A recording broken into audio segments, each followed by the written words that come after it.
ବର୍ତ୍ତମାନ ବହୁତ ବଡ଼ ସୂଚନା ଆସୁଛି। ମାଡ଼ି ଆସୁଛି ଭୟଙ୍କର ବାତ୍ୟା, ଯାହାର ନାଁ ରହିଛି ତୌକେତ୍।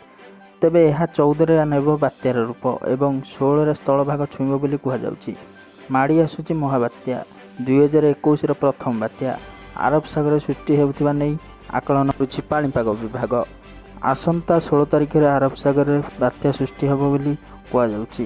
ତେବେ 14 ତାରିଖ ସକାଳ ସୁଦ୍ଧା ଲଘୁଚାପରେ ପରିଣତ ହେବା ସହିତ ବାତ୍ୟାର ରୂପ ନେବ ବୋଲି କୁହାଯାଉଛି ଏବଂ 16 ତାରିଖ ସୁଦ୍ଧା ବାତ୍ୟାରେ ରୂପାନ୍ତରିତ ହୋଇ ସ୍ଥଳଭାଗ ଆଡ଼କୁ ମୁହାଁଇବ ବୋଲି କୁହାଯାଉଛି। ତେବେ କୁହାଯାଉଛି କି ଏହା ହେଉଛି 2021ର ପ୍ରଥମ ବାତ୍ୟା, ଯାହାକି ଲାକ୍ଷାଦ୍ୱୀପ, କେରଳ, କର୍ଣ୍ଣାଟକ ଏବଂ ତାମିଲନାଡୁରେ ସାମୁଦ୍ରିକ ଝଡ଼ ଦେଖିବାକୁ ମିଳିବ। ତେବେ ଏହି ବାତ୍ୟା ପ୍ରଭାବରେ ଏହି ସବୁ ରାଜ୍ୟରେ ସାମାନ୍ୟରୁ ମଧ୍ୟମ ଧରଣ ବର୍ଷା ହେବ ବୋଲି ସୂଚନା ଦିଆଯାଉଛି। ପାଣିପାଗ ବିଭାଗ ପକ୍ଷରୁ ବର୍ତ୍ତମାନ ଯାହା ସୂଚନା ମିଳୁଛି, ଜାରି ବିଜ୍ଞପ୍ତିରେ କୁହାଯାଇଛି ଯେ 14 ତାରିଖ ସକାଳ ସୁଦ୍ଧା ସାମୁଦ୍ରିକ ଝଡ଼ ଲଘୁଚାପରେ ପରିଣତ ହେବ। ତେବେ ପାଣିପାଗ ବିଭାଗ ଆକଳନ କରୁଛି ଯେ ଯଦି ଏହା ବାତ୍ୟାରେ ପରିଣତ ହୁଏ ତେବେ ଏହା ଲାକ୍ଷାଦ୍ୱୀପରୁ ଏହା ଉତ୍ତର ପଶ୍ଚିମ ଦିଗକୁ ଗତି କରିବାର ସମ୍ଭାବନା ରହିଛି। ପରେ ମେ 16 ତାରିଖ ସୁଦ୍ଧା ବାତ୍ୟାରେ ପରିଣତ ହେବାର ଯଥେଷ୍ଟ ସମ୍ଭାବନା ରହିଛି ବୋଲି ଭାରତୀୟ ପାଣିପାଗ ବିଭାଗ ପକ୍ଷରୁ କୁହାଯାଇଛି। ତେବେ ବାତ୍ୟାକୁ ନଜରରେ ରଖି ସମୁଦ୍ର କୂଳବର୍ତ୍ତୀ ରାଜ୍ୟଗୁଡ଼ିକରେ ରହୁଥିବା ମତ୍ସ୍ୟଜୀବୀମାନଙ୍କୁ ଆସନ୍ତା ଶୁକ୍ରବାରଠାରୁ ସମୁଦ୍ର ଭିତରକୁ ନ ଯିବା ପାଇଁ ଚେତାବନୀ ଦିଆଯାଇଛି। ଏହା ସହିତ ପୂର୍ବରୁ ରହିଥିବା ସମୁଦ୍ର ଭିତରେ ମତ୍ସ୍ୟଜୀବୀମାନଙ୍କୁ ବୁଧବାର ସୁଦ୍ଧା ଫେରିଆସିବାକୁ ନିର୍ଦ୍ଦେଶ ଦିଆଯାଇଛି। ତେବେ ଗୁରୁବାରଠାରୁ ଲାକ୍ଷାଦ୍ୱୀପ ଏବଂ ଏହାର ଆଖପାଖ ଅଞ୍ଚଳରେ 40ରୁ 60 କିଲୋମିଟରରେ ପବନ ବୋହିବାର ସମ୍ଭାବନା ରହିଛି।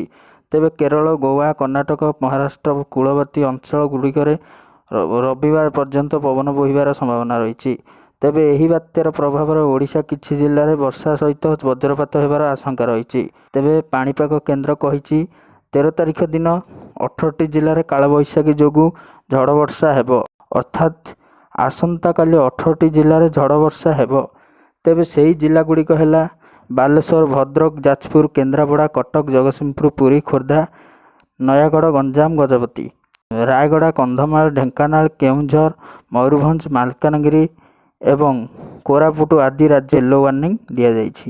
ସେହିପରି ଭାବରେ 14 ତାରିଖ ଦିନ ବାଲେଶ୍ୱର, ଭଦ୍ରକ, ଯାଜପୁର, କେନ୍ଦ୍ରାପଡ଼ା, କଟକ, ଜଗତସିଂହପୁର, ପୁରୀ, ଖୋର୍ଦ୍ଧା, ନୟାଗଡ଼, ଗଞ୍ଜାମ, ଗଜପତି, କେଉଁଝର, ସୁନ୍ଦରଗଡ଼ ତା ସହିତ କନ୍ଧମାଳ ଆଦି ଜିଲ୍ଲାରେ ବିଜୁଳି ସହିତ ଘଡ଼ଘଡ଼ି ନେଇ ଆକଳନ କରାଯାଇଛି। ଏଣୁ ଏହିସବୁ ଜିଲ୍ଲା ପାଇଁ ୟେଲୋ ୱାର୍ଣ୍ଣିଂ ଦେଇଛନ୍ତି ପାଣିପାଗ ବିଭାଗ। ଏଣୁ ଆସନ୍ତା 3ରୁ 4 ଦିନ ପର୍ଯ୍ୟନ୍ତ ରାଜ୍ୟରେ ତାପମାତ୍ରାରେ ବିଶେଷ ପରିବର୍ତ୍ତନ ସମ୍ଭାବନା ନାହିଁ ବୋଲି କୁହାଯାଇଛି। କିନ୍ତୁ ଏହାପରେ ତାପମାତ୍ରା ପ୍ରାୟ 2ରୁ 3 ଡିଗ୍ରୀ ବଢ଼ିବା ଦେଇଛନ୍ତି କେନ୍ଦ୍ର ପକ୍ଷରୁ। ତେବେ କେନ୍ଦ୍ର ପକ୍ଷରୁ ସୂଚନା ମିଳୁଛି ଯେ ଓଡ଼ିଶାରେ ଏହାର ପ୍ରଭାବ କେତେ ରହିବ ଏବଂ କେତେ ରହିବନି, ଏ ନେଇ ପାଣିପାଗ ବିଭାଗରୁ ସୂଚନା ଦିଆଯାଇ ନାହିଁ। ତେବେ ପାଣିପାଗ ବିଭାଗ କହିଛନ୍ତି ଆମକୁ 2ରୁ 3 ଦିନ ସମୟ ଦିଅନ୍ତୁ, ଆମେ କହିବୁ ଓଡ଼ିଶାକୁ ବାତ୍ୟାର ସମ୍ଭାବନା କେତେ ରହିଛି ଏବଂ ରହିନି। ତେବେ ଭିଡ଼ିଓ ଯଦି ଭଲ ଲାଗିଥାଏ ଚ୍ୟାନେଲକୁ ସବସ୍କ୍ରାଇବ୍ କରି ଅଲ୍ ନୋଟିଫିକେସନ୍ କ୍ଲିକ୍ କରନ୍ତୁ, ଯାହାଫଳରେ ନୂଆ ଭିଡ଼ିଓ ସର୍ବପ୍ରଥମେ ଦେଖିପାରିବେ।